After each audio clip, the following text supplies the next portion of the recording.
الحمد لله نحمده ونستعينه ونستغفره ونؤمن به ونتوكل عليه ونعوذ بالله من شرور أنفسنا ومن سيئات أعمالنا من يهد الله فلا مضل له ومن يضلل فلا هادي له ونشهد أن لا إله إلا الله وحده لا شريك له ونشهد أن محمدا عبده ورسوله. قال الله تبارك وتعالى في القرآن المجيد فأعوذ بالله من الشيطان الرجيم بسم الله الرحمن الرحيم يا أيها الذين آمنوا لا تقدموا بين يدي الله ورسوله واتقوا الله إن الله سميع عليم. صدق الله العلي العظيم وصدق رسوله النبي الكريم ونحن على ذلك لمن الشاهدين والشاكرين والحمد لله رب العالمين. قرآن کریم سورہ حجرات کی جس آیت مبارکہ کی تلاوت کی ہے، اس پر تفصیلی اور اصلاحی گفتگو کرنے سے پہلے سب سے پہلے حضور کائنات تاجر مدینہ سرور قلب سینہ صلی اللہ تعالیٰ علیہ وسلم کی بارگاہ میں ہدیہ درود پیش کری. اللہم صلی علی سیدنا مولانا محمد وعلی آل محمد کما تحب وترضى من صلی صلاۃ و سلام علیک یا رسول اللہ صلی اللہ تعالیٰ علیہ وسلم. رسول اور آل رسول پر ایک مرتبہ اور ہدیہ درود پیش کری. اللہم صلی علی سیدنا مولانا محمد جد الحسن والحسین وعلی آل سیدنا مولانا محمد جد الحسن والحسین. قرآن مجید اللہ تبارک و تعالیٰ کا کلام ہے. اس کا لفظ لفظ اعجاز سے بھرا ہوا ہے. دنیا میں بسنے والے ہر انسان کو اس میں خطاب کیا گیا ہے اور ہر ایک کے ذہنی سطح کا اس میں خیال رکھا گیا ہے. اس کی مختلف آیتیں اور مختلف صورتوں میں انسان کی رہنمائی کا پورا سامان موجود ہے. اس کے کسی گوشے کو تشنا نہیں چھوڑا گیا. اگر کھلے دل سے اس کا مطالعہ کرتا ہے کوئی انسان تو وہ خواہ ہدایت سے کتنا ہی دور ہو، حقائق اس کے سامنے کھلنے لگتے ہیں اور آہستہ آہستہ وہ اپنے پیدا کرنے والے سے قریب ہوتا جاتا ہے. اس کی تلاوت قرب الہی کا سب سے بڑا ذریعہ ہے. اس میں زندگی کا جو دستور دیا گیا ہے وہ پوری دنیا کے لیے سلامتی اور ترقی کا ضامن ہے. سماجی و اخلاقی نظام جو اس میں بنایا گیا ہے وہ کسی بھی سماج کے لیے مینارۂ نور کی حیثیت رکھتا ہے. اس قرآن کا ایک ایک حرف ایک ایک لفظ نور بانٹتا ہے. اس کی ایک ایک صورت انسانیت کے لیے مشعل راہ ہے. اسی سلسلے میں سورہ حجرات کی جس آیت مبارکہ کی میں نے تلاوت کی ہے اس پہ تفصیلی گفتگو بیان کی جائے گی اور اس پر عمل پیرا ہونے کی کوشش بھی کی جائے گی. آفاق کے ہر گوشے میں قرآن سنا کر دم لینا، آفاق کے ہر گوشے میں قرآن سنا کر دم لینا، اب رکنا نہیں اب تھمنا نہیں فردوس میں جا کر دم لینا. حضرات محترم، سورہ حجرات کی یہ جو آیت کریمہ تلاوت کی ہے یہ مدینہ طیبہ میں نازل ہوئی ہے اور اس صورت سے بہت کچھ سیکھنے کو ملتا ہے. جیسے اللہ تعالیٰ اور اس کے رسول صلی اللہ علیہ وسلم سے پیش قدمی کی ممانعت، یعنی آگے بڑھنے کے لیے ممانعت کی گئی ہے. ذات رسالت مآب صلی اللہ علیہ وسلم کی تعظیم و توقیر کرنا، اصلاح بین المومنین کے ضابطے یعنی مسلمانوں کے درمیان اصلاح کرنے کے طریقے بتائے گئے. اسلامی اخوت و ہمدردی و ایثار، ایک جوئی کی ممانعت، بدگمانی کی ممانعت، غیبت کی ممانعت، اسلام اور ایمان کا مفہوم، علم الہی کی وسعت، اللہ تعالیٰ سے ڈرنے اور تقویٰ کی تلقین، معاملات اور خبر گیروں کی تحقیق و تفتیش، صحابہ کرام کا ایمان، استہزاء اور تمسخر کی ممانعت، برے القابات سے بلانے کی ممانعت، کسی کی عیب و نقائص کی متلاشی نہ ہو، مساوات انسانی اور تفاوت درجات کا معیار، قبول ایمان احسان الہی، یہ تمام اس صورت میں دیکھنے کو ملتے ہیں. اس صورت کی پہلی آیت میں اللہ تبارک و تعالیٰ کا ارشاد ہے یا ایھا الذین آمنوا لا تقدموا بین یدی اللہ ورسولہ واتقوا اللہ ان اللہ سمیع علیم. اے ایمان والو، اللہ اور اس کے رسول سے آگے نہ بڑھو اور اللہ سے ڈرو، بے شک اللہ سننے اور جاننے والا ہے. علماء تفسیر نے اس آیت مبارکہ کے نزول کا جو پس منظر بیان کیا ہے، یعنی یہ آیت نازل کیوں ہوئی ہے. رسول اکرم صلی اللہ علیہ وسلم کے ہر فیصلے، فرمان، حکم سنت اور عمل کے سامنے اپنی رائے، قیاس اور اجتہاد کو ترک کر دینا، چھوڑ دینا، اور صرف طریقہ رسول صلی اللہ علیہ وسلم پر عمل کر کے اپنی دنیا اور آخرت کو سنوارنے کی کوشش کی جائے۔ اس آیت کا شان نزول فقط اہل ایمان کی شخصی اور انفرادی زندگی تک محدود نہیں، بلکہ قوی اور اجتماعی زندگی کے تمام گوشوں، سیاسی، اقتصادی اور اخلاقی کو بھی محیط ہے۔ نہ کسی فرد کو یہ حق پہنچتا ہے کہ وہ کوئی ایسا قانون بنائے جو کتاب و سنت سے متصادم ہو، اور نہ کسی عدالت کو یہ حق حاصل ہے کہ وہ احکام شرعی کے برعکس کوئی فیصلہ کرے۔ عید قربا کے موقع پر نبی کریم صلی اللہ علیہ وسلم کا سنت طریقہ اور عمل یہ ہے کہ قربانی کا جانور عید کی نماز ادا کرنے کے بعد ذبح کیا جائے۔ زمانہ رسالت میں آپ صلی اللہ علیہ وسلم میں ایک مرتبہ عید الاضحیٰ کے دن ایک شخص نے آقا کریم صلی اللہ علیہ وسلم کے طریقے کے برخلاف نماز عید سے پہلے قربانی کے جانور کو ذبح کر دیا تو سورہ حجرات کی یہ پہلی آیت مبارکہ نازل ہوئی۔ آپ لمحہ بھر کے لیے اس معاملے پر غور فرمائیں کہ دن وہی ہے، جانور وہی، قربانی کرنے والا وہی، ذبح کرنے والا وہی، چھری وہی ہے، گلی محلہ اور گھر وہی ہے، مگر چند لمحات کی تقدیم و تاخیر نے صورتحال کو یکسر تبدیل کر دیا۔ وہی جانور عید الاضحیٰ کی نماز کے بعد ذبح کرے گا تو بارگاہ الہی سے اجر و ثواب اور درجات پائے گا، اور قربانی کے جانور کا خون زمین پر گرنے سے پہلے ہی قربانی کرنے والے کا یہ عمل اللہ تعالیٰ کے ہاں مقبول و منظور ہو جائے گا۔ اور اگر وہی جانور تھوڑی دیر قبل ذبح کر دے گا تو طریقہ رسول کی پابندی نہ کرنے کی وجہ سے اس کا یہ عمل رائے گا، بیکار جائے گا، وہ ثواب سے محروم رہے گا، بلکہ رسول کریم صلی اللہ علیہ وسلم کی نافرمانی کی وجہ سے وہ واجب سزا ہوگا۔ یاد رکھیے، ذہن نشی کیجیے اور قلب و ذہن میں منقش فرما لیجیے کہ کوئی عمل ظاہری اعتبار سے کتنا ہی خوبصورت نظر کیوں نہ آئے، اسے کرنے والوں کی تعداد بہت زیادہ کیوں نہ ہو،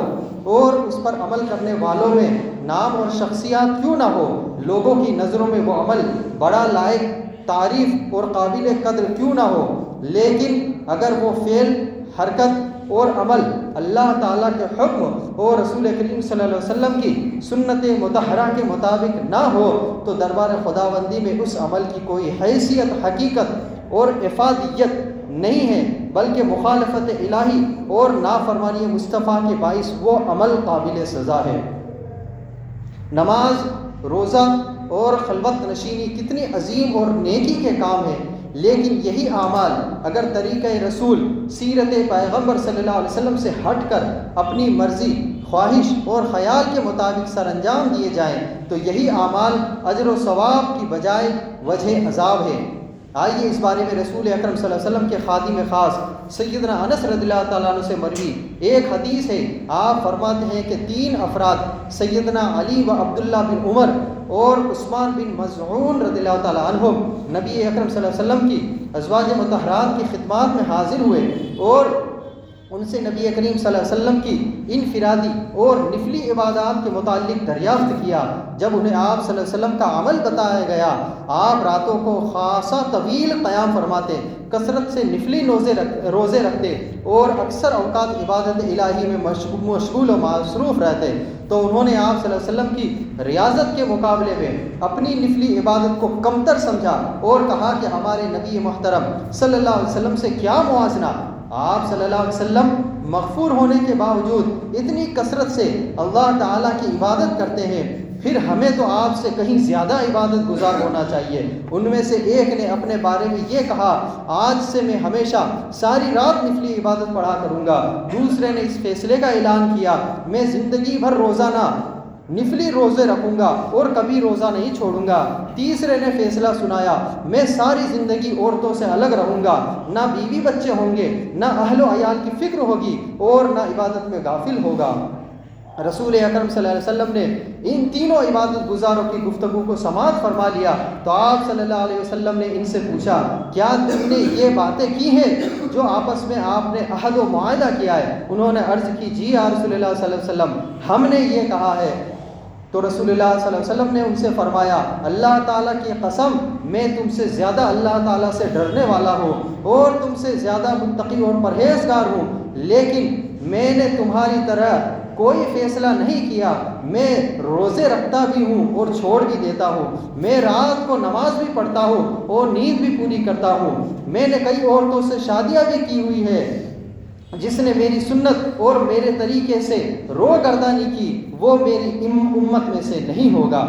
اس فرمان مصطفیٰ صلی اللہ تعالی وسلم نے یہ فیصلہ فرما دیا کہ جو نبی کریم صلی اللہ علیہ وسلم کی سنت سے ہٹے، سنت سے اعراض کرے، طریقہ رسول سے روگردانی اور حدیث مصطفیٰ سے آگے بڑھے، پیش قدمی کرے اور تقدم اختیار کرے گا، وہ امت رسول سے خارج ہو جائے گا، چاہے سجدوں کی کثرت سے اس کے ماتھے پر محراب پڑا ہوا ہو، رکوع کر کے اس کی کمر جھک گئی ہو، کثرت قیام کی وجہ سے گردن اکڑ گئی ہو، وظیفے پڑھ پڑھ کر تسبیح ٹوٹ گئی ہو، مجالس ذکر میں بیٹھ بیٹھ کر گھٹنے سوج گئے ہو، کثرت قعود سے ٹخنے متورم ہو گئے ہو، شب بیداری کر کے نیک باعث آنکھیں سرخ ہو گئی ہو، اور اذکار سے ذکر کر کر کے زبان تھک گئی ہو، چلے کاٹ کاٹ کر جسم سوکھ چکا ہو، لیکن اس کی ریاضت و عبادت اور وظائف سنت رسول صلی اللہ علیہ وسلم کے مطابق نہ ہو تو ان کی کوئی اہمیت، کوئی حیثیت اور کوئی افادیت نہیں ہے، کیونکہ سورہ حجرات اعلان کر رہی ہے یا ایھا الذین آمنوا لا تقدموا بین یدی اللہ ورسولہ واتقوا اللہ ان اللہ سمیع علیم، اور اللہ اور اس کے رسول سے آگے نہ بڑھو بلکہ پیچھے رہو، اتباع کرو، نقش قدم پر چلو اور اطاعت و فرما برداری کا راستہ اختیار کرو، کیونکہ اصل اسلام، حقیقی دین اور اساس شریعت یہی ہے۔ حضرات، افسوس صد افسوس، ہم میں سے ہر شخص اپنی انفرادی اور اجتماعی زندگی کے معاملات اور معمولات پر غور کرے اور سوچے کہ کیا ہم رسول اللہ صلی اللہ علیہ وسلم کے پیچھے چل رہے ہیں یا آگے بڑھ رہے ہیں اور تقدم اختیار کر رہے ہیں۔ آئیے فکر کریں، کیا ہماری خوشیاں رسول اکرم صلی اللہ علیہ وسلم کی خوشیوں کے مطابق ہے، یا ہم اپنے صدمات اور غم کے لمحات آپ صلی اللہ علیہ وسلم کی سیرت کے مطابق گزارتے ہیں؟ کیا ہماری تجارت اور معیشت اسوہ رسول اللہ صلی اللہ علیہ وسلم کے مماثل ہے؟ کیا ہماری رشتہ داریاں اور تعلق داریاں آپ صلی اللہ علیہ وسلم کی سیرت کے مطابق ہے؟ کیا ہمارا اٹھنا بیٹھنا، چلنا پھرنا، کھانا پینا، پہننا سنورنا، آنا جانا، بولنا تولنا، ملنا بچھڑنا، سونا جاگنا،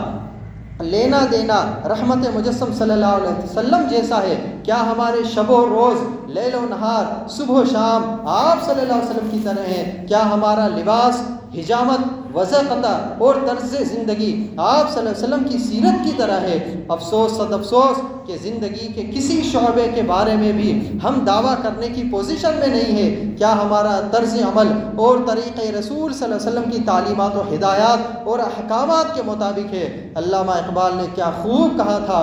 شور ہے ہو گئے دنیا سے مسلمان نابود، نابود مانے ختم، شور ہے ہو گئے دنیا سے مسلمان نابود، ہم یہ کہتے ہیں کہ تھے بھی کہیں مسلم موجود، وضع میں تم ہو نصارہ تو تمدن میں ہو ہنود، یہ مسلمان ہیں جنہیں دیکھ کر شرمائے یہود، یوں تو سید بھی ہو، مرزا بھی ہو، افغان بھی ہو، تم بھی کچھ ہو تو بتاؤ مسلمان بھی ہو۔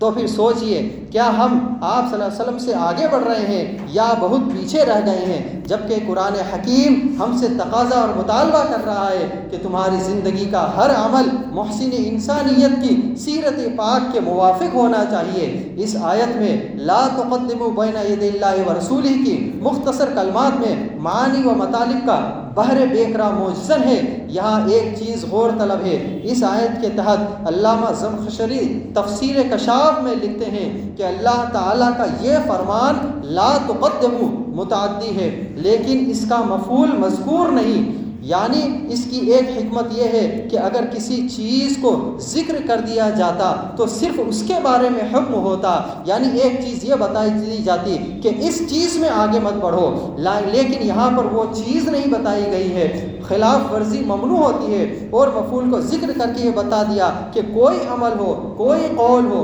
زندگی کے کسی شعبے سے اس کا تعلق ہو، اس میں اللہ اور اس کے رسول کے ارشاد سے انحراف ممنوع ہے۔ نیز اگر مفعول یعنی اس کام کو ذکر کر دیا جاتا تو سامع کی توجہ، سننے والے کی توجہ ادھر بھی مبذول ہو جاتی کہ ذکر نہ کر کے بتا دیا گیا کہ تمہاری توجہ تر توجہ لا تقدموا کے فرمان پر مذکور ہونی چاہیے۔ آج مسلمان کی اکثریت تقدم رسول کے جرم میں ایسی مبتلا ہوئی ہے کہ اتباع رسول کا جذبہ ختم ہو رہا ہے، احساس مٹ رہا ہے، جس کا جو جی چاہے کرتا پھرتا ہے اور اسے کوئی پوچھنے والا نہیں ہے۔ ہم نے دین اسلام کو صرف چند مخصوص عبادت تک محدود کر لیا ہے اور اس کی عالمگیریت اور جامعیت کو یکسر فراموش کر دیا ہے۔ ہماری نوجوان نسل علم و عمل سے عاری اور چند جذباتی نعروں کو ہی محبت رسول کی انتہا سمجھ رہی ہے۔ ہمارے مذہبی رہنما اسلام کے ذرّی آفاقی اصولوں سے ناآشنا اور مخصوص فقہی مسائل تبلیغ و اشاعت کو ہی اسلام کی خدمت قرار دے رہے ہیں اور مناظرات و مباحثات میں الجھ کر منافرت کا ماحول پیدا کر کے یشترون بھی ثمنا قلیلا پر عمل پیرا ہے۔ ہماری سیاسی قائدین غیر مسلم اقوام کی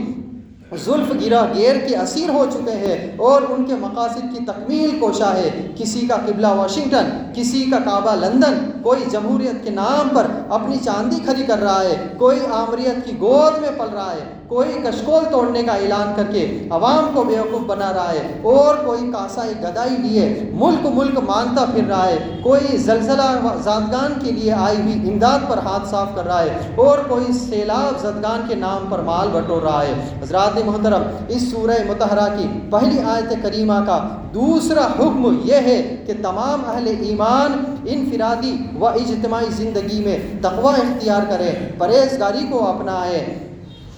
اور اپنے اندر اللہ کا ڈر اور خوف پیدا کرے۔ سورہ حجرات کے یہ الفاظ واتقوا اللہ اللہ تعالیٰ کی آخری مقدس اور متبرک کتاب قرآن عزیز میں تقریباً 55 مرتبہ استعمال فرمائے گئے ہیں۔ کئی حکم ہوا ہے واتقوا اللہ، کہیں فرمایا گیا ہے فاتقوا اللہ، کہیں فرمایا گیا ہے اتقوا اللہ، اور تکرار اور حکم ایک ہی کو بار بار دہرانے سے اللہ تعالیٰ سے ڈرنے، تقوی اختیار کرنے، پرہیزگاری اپنانے کی اہمیت و فضیلت واضح ہو جاتی ہے۔ تقوی کا اگر ہم ڈکشنری میں معنی دیکھیں تو اس کے معنی ہے ڈرنا، بچنا، پرہیز کرنا، حفاظت کرنا، تکلیف دہ اور اذیت ناک چیز سے احتیاط اور نگرانی کرنا، اور شرع کی اصطلاح میں اللہ تعالیٰ اور اس کے رسول صلی اللہ علیہ وسلم کے احکام پر عمل پیرا ہونے، گناہوں سے بچنے اور اپنے اعضاء و جوارح کی نگرانی کرنے کا نام تقویٰ ہے۔ یعنی ہمارے جسم کے کس کس باڈی پارٹ سے ہم کیا گناہ کر رہے ہیں ان سے بچنے کا نام بھی تقویٰ ہے۔ تقویٰ کا اصل مقام اور مرکز انسان کا دل ہے۔ اگر دل میں خوف خدا موجزن نہ ہو، قلب میں ملاقات الہی کا شوق فراواں نہ ہو اور سینہ نور اسلام سے منور نہ ہو تو کوئی چیز انسان کو گناہوں سے بچا نہیں سکتی اور نیک اعمال بجا لانے پر آمادہ نہیں کر سکتی۔ اسی لیے اسلامی تعلیمات میں دل کی اصلاح پر زور دیا گیا ہے اور شبہ میں ڈالنے والی یعنی شک میں ڈالنے والی چیزوں سے اجتناب یعنی بچنے کا حکم دیا گیا ہے۔ سیدنا نعمان بن بشیر بیان کرتے ہیں کہ میں نے اپنے ان دو کانوں سے خود رسول اللہ صلی اللہ علیہ وسلم کو فرماتے ہوئے سنا، اور حضرت نعمان نے اپنے دونوں انگلیوں سے اپنے دونوں کانوں کی طرف اشارہ کر کے فرمایا کہ رسول اللہ صلی اللہ علیہ وسلم نے فرمایا حلال چیزوں کا حکم واضح ہے اور حرام چیزوں کا بھی حکم واضح ہے، اور ان دونوں یعنی حلال و حرام کے درمیان کچھ امور شبہ میں ڈالنے والی، کچھ چیزیں ایسی ہیں جو شک میں ڈالنے والی ہے